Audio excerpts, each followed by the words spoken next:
just go sort of through my adventures in learning what it was like to be a white person in a black community, and have some idea what I learned about what it's like to be a black person in a white community. And I did this in 20 years of teaching at Scott School on the south side of Chicago. I grew up on the North Shore in a very privileged society.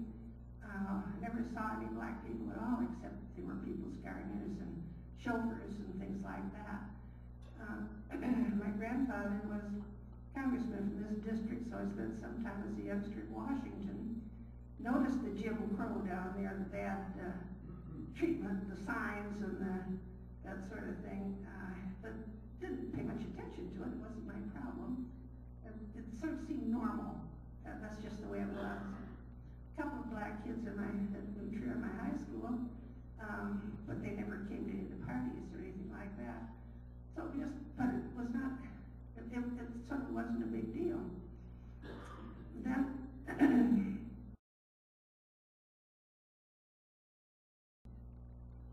and when I was in Chicago, moved back to Chicago, Amy was, I think, in kindergarten.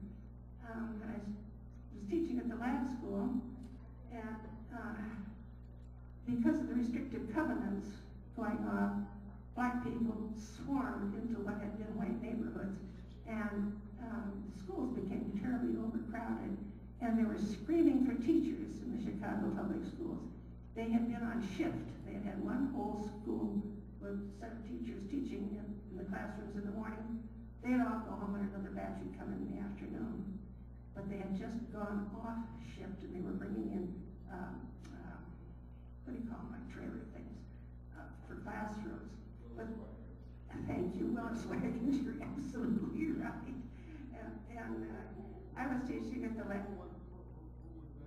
Willis wagons. Willis was the superintendent of schools. And so they were classrooms, those mobile classrooms.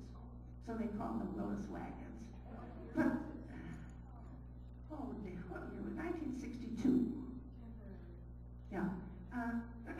Anyhow, I was teaching at the lab school, and one of my daughters said, because they were screening for teachers, Mom, anybody can teach at the lab school. They need good teachers down there. Yeah, why don't you go and teach down there? Well, another friend of mine said, you got to remember, if you're not part of the solution, you're part of the problem. This was during the Civil Rights Movement.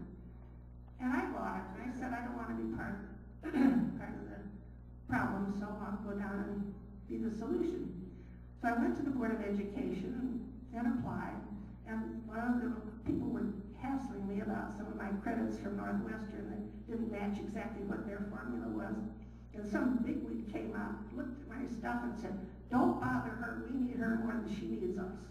And so they took me on, and that's how I got started.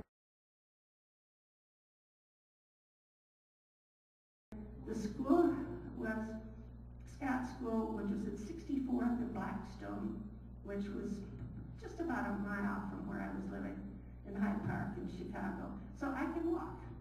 And I would walk down a couple of blocks and go across the Midway, the big open space, and then down to under the elevated and into what then was a ghetto. But it was just divided by just that one mile. It was a completely different world.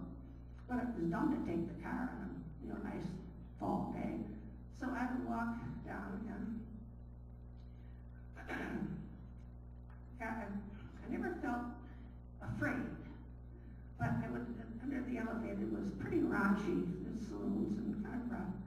And then when I would walk down the street on the other side of the school, there were these men, black men, standing kind of in the doorway. And I wasn't afraid, but I felt I was out of place. I felt uncomfortable. And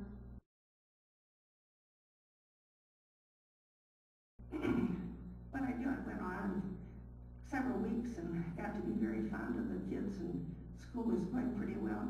And one day it was still fall, and the weather was good, and the heel came off my shoe over on the Midway. So I picked the heel and I hobbled along And under the L, there was a shoemaker, a shoe repair guy. They used to have them in those days.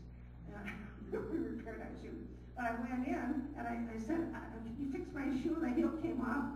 And he said, oh, yes, ma'am, you can't be teaching school without the heel on your shoe. And I said, what?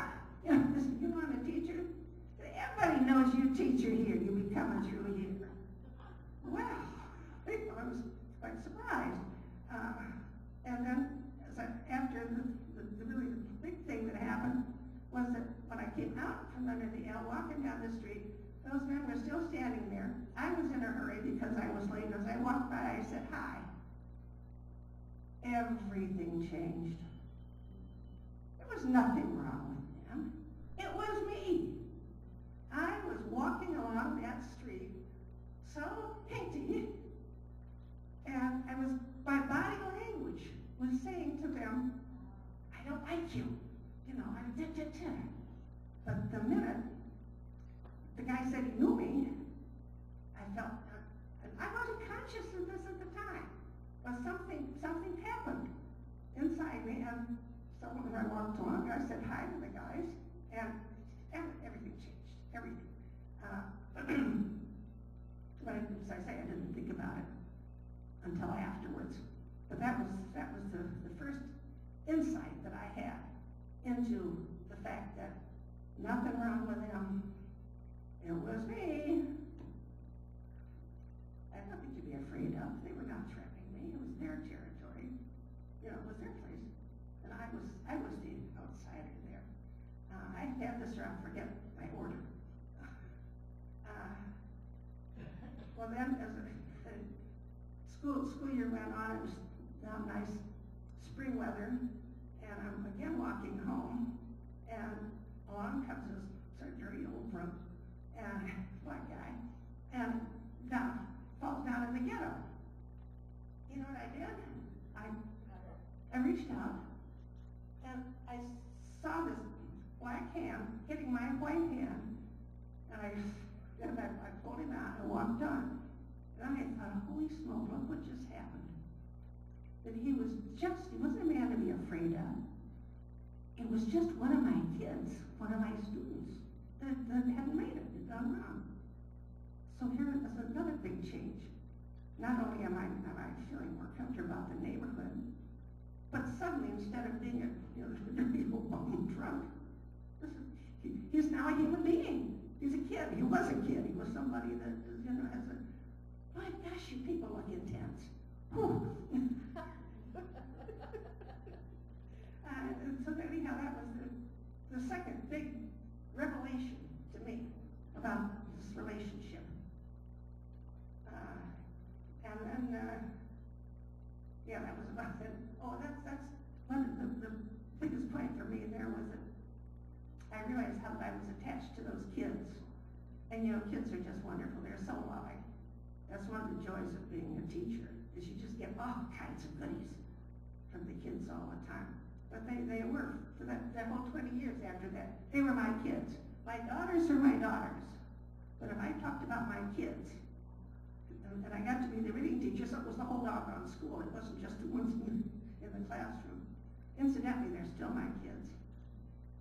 Well, then one of the best things was on a Friday afternoon, and everything kind of loosens up on Friday afternoon, teachers and kids in the neighborhood and so on. And again, it was under the elevator. Under the elevator, just like those rattling trains and dark. And well, this guy came along, this guy was big too. He was carrying a fish on the tail, walking along like this. And he came up to me, and he reached out, and he grabbed me around the waist, and swung me around, fish going one way, me going the other way, turned around a couple of times, put me down. We both were laughing like the dickens. He went his way, and I went mine. What a difference. It was just such I still have to laugh at it. It was Friday afternoon, what the heck.